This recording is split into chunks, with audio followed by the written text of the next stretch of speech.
everyone, and welcome to our regular post-cabinet media briefing. I'm Naomi Francis, and of course we're coming to you from the banquet hall here at the Office of the Prime Minister's section of the Jamaica House property. Thank you for joining us this morning in the midst of COVID. We thank you all for joining us. And of course, our Minister of Education, Youth and Information, the Honourable Favour Williams, is here to give you the main cabinet briefings and, of course, answer any questions. With Minister Williams this morning, we're pleased to have Senator the Honourable Matthew Samuda, who is physically here with us. He is the Minister without portfolio in the Ministry of National Security. We also have Senator the Honourable Kamina Johnson-Smith, the Minister of Foreign Affairs and Foreign Trade, who is joining us via our Zoom platform.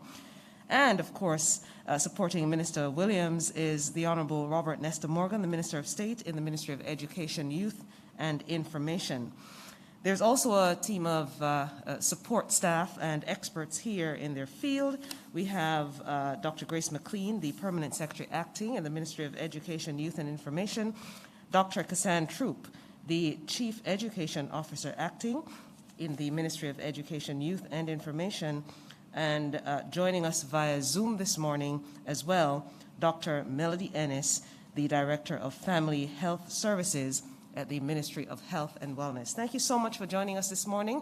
Lots to cover, and so I will now turn it over to Minister Williams, who will give you the main cabinet brief and, of course, other matters that may come up. I'm sure the ministers are quite capable and able to respond to all the questions from members of the media and the public. Minister, thank you. Thank you, Madam Moderator. Good morning, everyone. Let me recognize all my colleague ministers who are here this morning, the team from the Ministry of Education, Youth and Information, Dr. Grace McLean, our Permanent Secretary Acting, and Dr. Cassandra Troop, Chief Education Officer, Dr. Melody Ennis from the Ministry of Health and Wellness.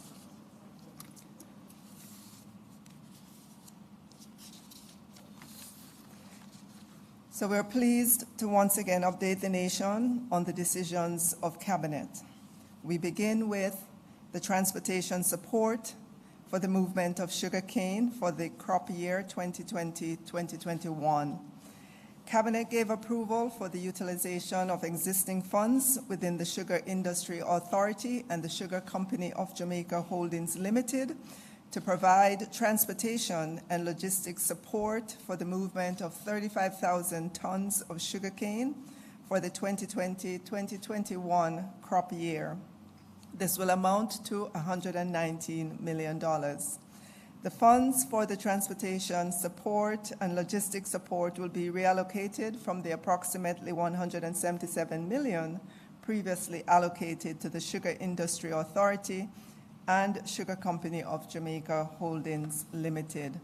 Over the past 3 years, the government has expended over $500 million in support to facilitate the transportation of sugarcane and to effect repairs to cane roads as part of the continued support to farmers and other stakeholders within the industry.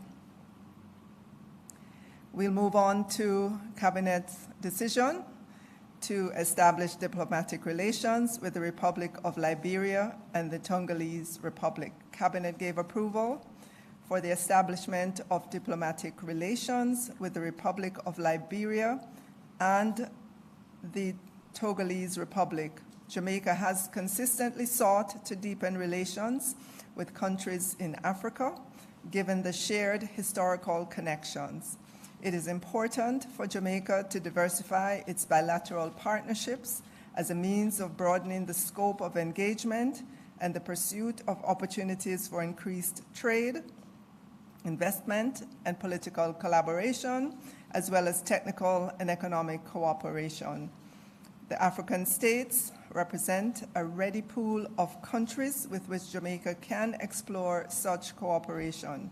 The establishment of diplomatic relations with Liberia and Togo is in keeping with the policy objective of Jamaica to develop greater and more meaningful engagement with African countries to provide increased opportunities for economic, technical, and cultural cooperation, and the pursuit of trade and commercial benefits.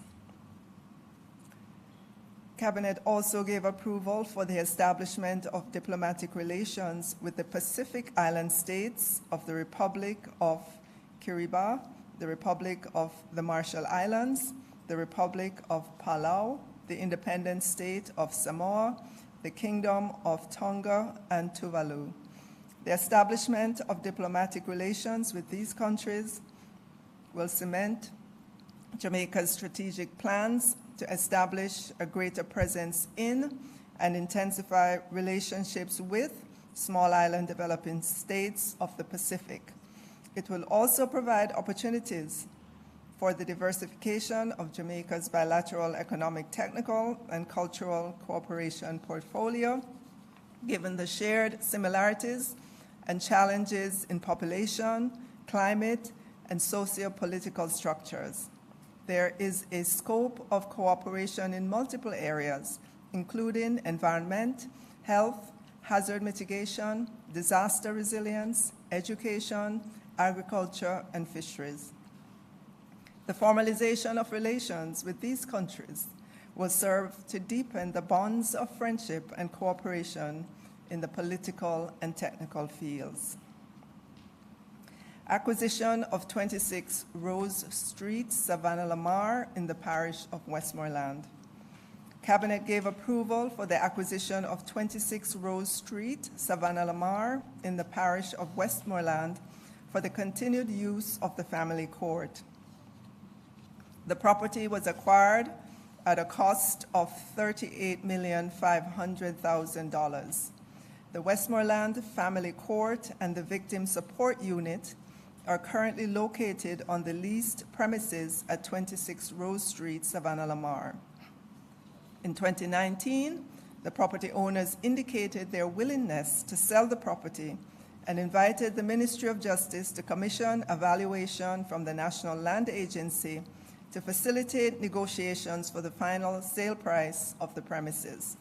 The ministry had indicated its interest in acquiring the property for the continued use of the Westmoreland Family Court and Victim Support Unit.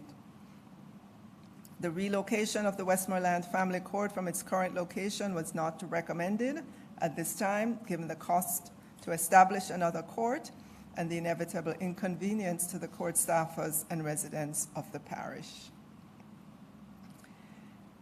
In terms of reports, Cabinet received and approved the following annual reports and/or financial statements to be tabled in Parliament. National Irrigation Commission Limited for 2018. SCJ Holdings Limited for the period ended September 2011 and March 2012. National Family Planning Board 2018-2019. We move on now to contracts. Cabinet gave approval for the award of a contract to Abbott Rapid DX International for the procurement of 4,000 determined HIV test kits for the National HIV STI program in the amount of US $415,527.32. The Ministry of Health and Wellness estimated in 2015 that there was HIV prevalence of 1.6% among the general population. Cabinet gave approval for the award of a contract for the supply and delivery of one amphibious excavator for the National Irrigation Commission Limited in the amount of $76,384,187.90, inclusive of GCT, and this contract was awarded to IMCA Jamaica Limited. An amphibious excavator or floating excavator is a type of excavator that can perform dredging while afloat on soft terrain such as swamp, wetland, and shallow water. Cabinet gave approval for the award of a contract to Campion Industrial Equipment and Supplies Limited in the amount of $96,516,210 for the Essex Valley Water Supply and Upgrade Project, Phase 4B, New Building Pipeline Distribution System in St. Elizabeth. And finally, Cabinet gave approval for the award of a contract to Bell Safety Limited in the amount of US $809,559.75 for the procurement of protective clothing for 355 firefighters of the Jamaica Fire Brigade. Thank you, ladies and gentlemen.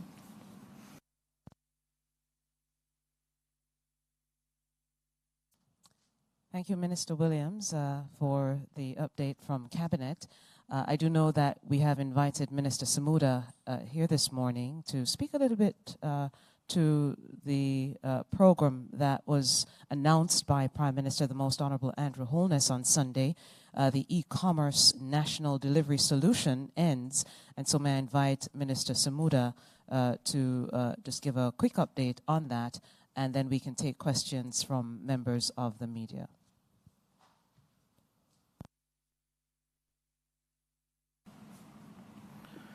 Good morning, all. Morning, colleague ministers, Madam Permanent Secretary, other senior members of staff, and to all those joining us. The Prime Minister would have announced the Electronic National Delivery Service and its pilot, which is scheduled to be launched this Friday in Portmore, St. Catherine.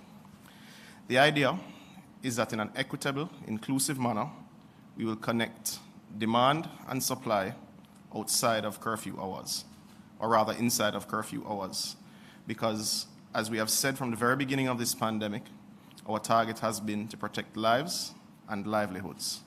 This is one program that we believe will continue our policy direction, which was outlined by the Prime Minister, to ensure that there is indeed business continuity and that there is also protection of those who interact in the commercial environment. The program is simple. It allows businesses, largely in quick service industries, to apply, to participate, and to work beyond the curfews outlined. It allows those who wish to participate in the delivery service to also apply and to be reviewed and approved to provide that sort of delivery. We have, in partnership with the PSOJ, developed an electronic portal where persons can put forward their applications, and beyond that, the public will be able to access both delivery and order their goods and services, whether it's food, whether it's pharmaceuticals, whether it's supermarketing, through this portal, and ensure that they're able to get it delivered. They'll be able to see which taxi or approved route bike will bring their delivery. And most importantly, we believe it does not create any significant security risk because the system is designed to be cashless. Now, this brings a whole raft of efforts and initiatives together. The Ministry of Science, Energy and Technology met with us yesterday, and they will be assisting with a program on the ground to provide greater technological literacy and to ensure that through the USF they're able to go on the ground and teach vendors how to use the systems. We've had significant meetings with the agencies of the Ministry of Local Government. SDC is on the ground, and the Portmore municipality is on the ground, providing engagement services with not just large businesses, but your pan chicken men, as we've used, your fish vendors from Helsha, to ensure that the program really does bring significant participation of MSMEs to the people of Portmore. But beyond that, we've also had conversations with the local telecoms providers. We expect to have a very good announcement later this afternoon. One has already committed to the program being zero rated without significant push. And our larger private sector companies have also agreed to adopt small businesses. So a pan chicken man who is near to a larger business will find that there's outreach taking place between the PSOJ members and these smaller businesses to help them on their digital transformation and to connect supply. What launches Friday and what is important for people to note is that this is a pilot. It's not that every single business in Portmore will be open. Persons will be able to start applying for participation tomorrow, and those applications will be reviewed by the SDC, the Portmore municipality, the Transport Authority in the case of the transport operators, and indeed the JCF to make sure that these are compliant businesses. Now, as with all pilots, we expect some successes, we expect to have some difficulties. We will work collaboratively to ensure that the Prime Minister's vision does come to life and that we are able to continue commerce in a manner that the country can indeed be proud of, and in a manner that is reflective of how other more developed nations have conducted themselves during the period of curfew. This is an effort that came out of the COVID subcommittee of Cabinet. The Prime Minister had directed that myself, Minister Mackenzie, and Minister Montague look at this program. I think we're in a good place for this weekend, and we expect to be able to upsize the program both within Portmore and into other parishes very soon after. Thank you, ladies and gentlemen. Thank you so much, Minister Samuda, for that update on the ENDS program. And so may I ask members of the media now, if they have questions, they may use the raise hand feature on our Zoom platform to be able to do so to any of the ministers here today.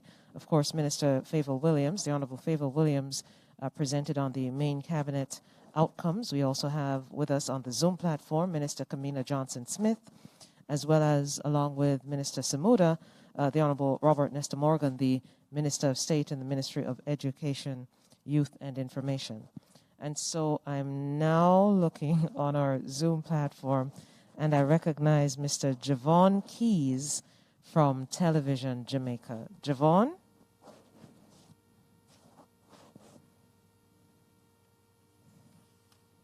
All right, I believe he's up now. Javon, remember, you must unmute yourself, and then you can, of course, ask your question. Are you hearing us now? Good morning, everyone. I'm hearing. Good morning. Good morning, Javon. All right, so my first question is regarding the ENDS platform. Wanted to have an idea of the estimated cost for implementing this pilot, which will launch on Friday.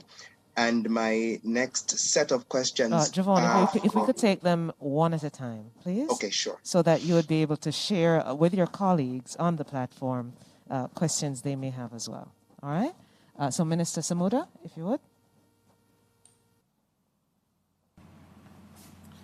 As I had mentioned earlier, this program is a partnership of the government of Jamaica with the private sector organization of Jamaica. The IT development costs have been underwritten by the PSOJ at this stage. The initial communication and engagement is run-of-the-mill activity for the agencies within the Portmore municipality and within the area. So SDC is doing what it would normally do in terms of engaging persons. The JCF is doing what they would normally do. So at this stage, we have not taken on any costs as the government. As the program is expanded and we do work through the pilot, there will be some costs and the country will be advised of what the total rollout cost will be. Thank you so much, Minister. Javon, you may have your follow-up. Thank you so much, Minister Samuda. My next question is for Education Minister Favour Williams. Now, I understand that a number of private school educators and staff members are yet to be in receipt of the grants that I'm told they have applied for through the CARE program. Now, I wanted to have an idea of the number of grants that have been dispersed, as well as the number of persons who have applied for those grants and what would have caused the delay in disbursement, if you were able to provide that information. Thank you for the question, Javon. What I do know is that through the Ministry of Education, Youth and Information, there was some funding made available to teachers, some teachers qualified based on certain criteria in the private, for the private schools.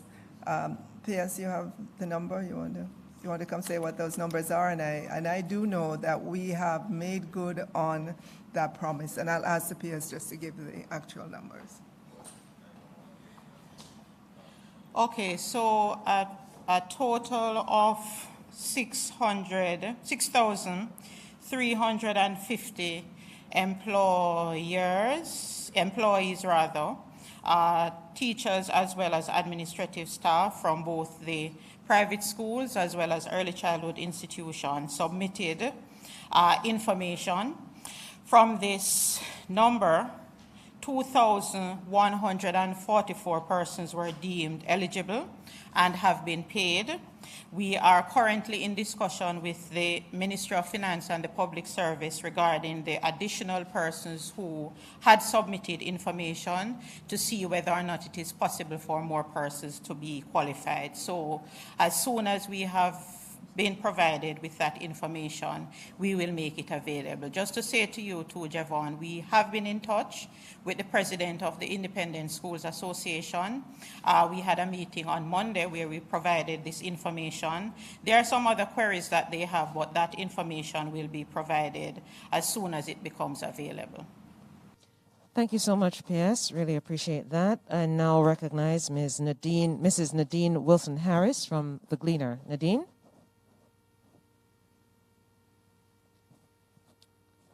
For those members of the media who are on platform, please remember that you must unmute yourself once we identify you. Nadine, you may go ahead. Thank you. All right, so I have 3 questions here. One at a time. One at a time, okay, no problem. All right, so I wanted to find out if the amended DRMA is passed in the Senate on Friday, what's the timeline you're looking at what's the timeline being targeted for assent by the Governor General for the full implementation?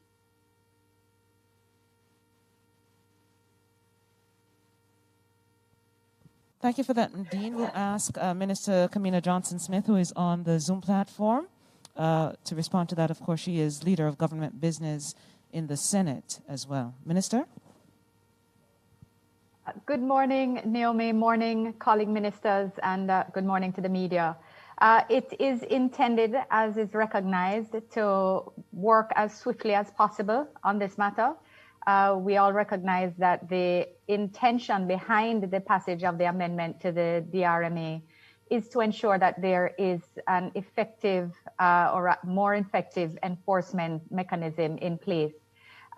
It is therefore, every effort will be made to ensure that the appropriate documentation is sent by Parliament to the Attorney General's chambers and then on to the Governor General for the swiftest possible assent. Okay, and secondly, I want to find out, a ticketing system was raised. Is there the danger that this ticketing system will have as many or worse problems with compliance? Because we have seen compliance in terms of just sticking to the protocols as it is. Let's have Minister Morgan, if you would, on that one. The ticketing system that was raised yesterday in Parliament. Could you repeat the question specifically for me so I can get an understanding of it? Ticketing system was raised. Is there the danger that this ticketing system will have as many or worse problems with compliance? I don't know if I would say that the current ticketing system has an issue with compliance. I think the challenge that we have with the current ticketing system is the speed at which the government is able, as we reform the system, to hold motorists accountable for their infractions. I think this is a new system. It gives us an opportunity, based on the experiences that we have had with the police ticketing system, to recognize what are the risks.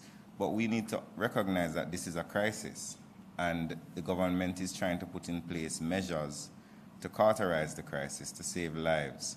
We would prefer not to ticket anyone. And you would have probably watched Parliament yesterday and hear the discussions about the fines and about the different changes we're making to the DRMA. It is not aimed at being punitive, because the reality of it is that we do not want to send anyone to jail. We do not want to ticket anyone. But we have to save lives. Our hospitals are being overwhelmed. So the question I would like to answer is, how can we get more citizens to wear masks? How can we get more citizens to recognize the crisis that we're having in the health sector? Not necessarily whether the ticketing system will be compromised, because we should not be here after 1 year of continually appealing to Jamaicans, continually having press conferences and so on, encouraging people to be safe, encouraging them to sanitize, keep a distance, and wash their hands and wear their masks. Thank you. Thank you, Minister. Let me then go back to Mr. Javon Keys for his final question, and I believe Nadine indicated that she had one more, so we'll do that, and then we can wrap up. Javon.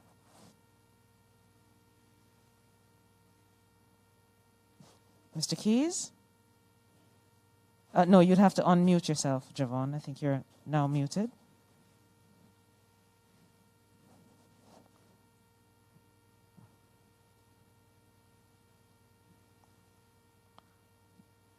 We're still not hearing Javon. All right, let's then go back to Nadine, and then we'll end with Javon if we can get him to unmute. Nadine? Yes, go ahead. Oh, okay, thank you. All right, so I have two questions, if it's okay. Just wanted to find out, what will the government do to mitigate or manage mass crowds at shopping sites ahead of the lockdowns, and also to manage the potential swelling crowds at the mass vaccination blitz site on Saturday? So that's one. All right. We'll have Minister Samuda take that one. So the Ministry of Health, I think, for a little over 2 months, have been meeting with security stakeholders and with other stakeholders in each parish where each site will be operated. The sites and the access to sites will be based on appointments. I know the appointment system is up and running, and persons will be able to access them with evidence of appointment.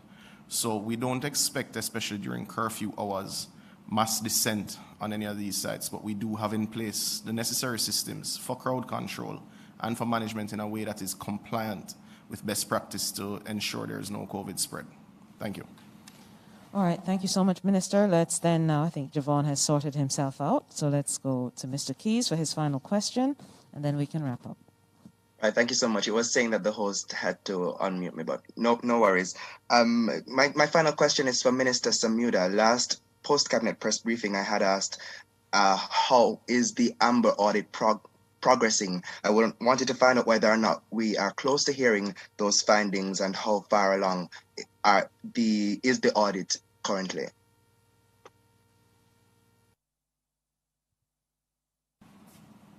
So the assessments being done and the audits being done and the security investigations being done are all currently still underway, and we wouldn't be able to say how quickly they'll be finished. What we can say to the country is that significant work has been done on the system, to improve its security strength. Work continues to make its process, as it reviews applications for persons traveling to Jamaica, more efficient.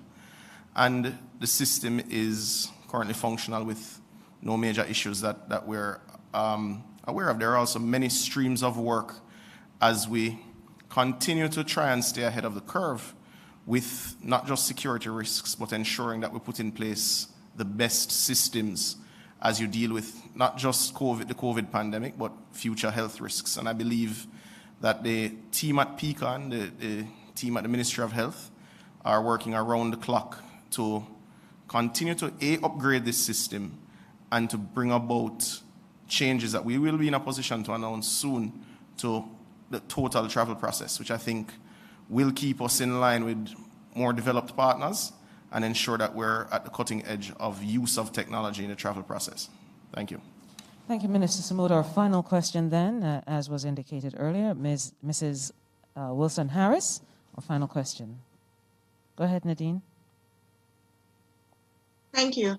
All right, so I know that millions of dollars was raised from a worldwide telethon last April to buy urgently needed personal protective equipment. Just wanted an update as to how much funds was raised and how that has been spent so far.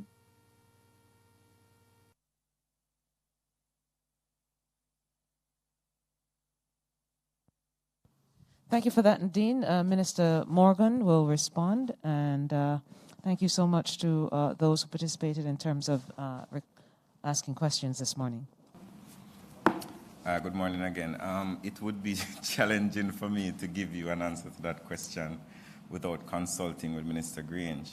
So what we will do is we will seek the answer to that question and report back to you on it, and probably call you and let you know what the answer to it is.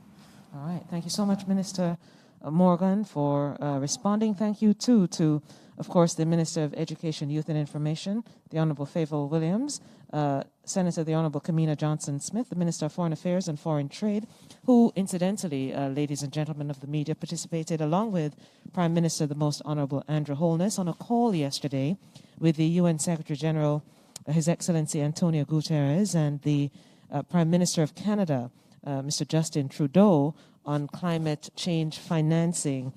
Went very well. This morning, of course, the Prime Minister will continue his series of meetings. He will meet with the Defense Board this morning, as well as several other very important meetings of national importance.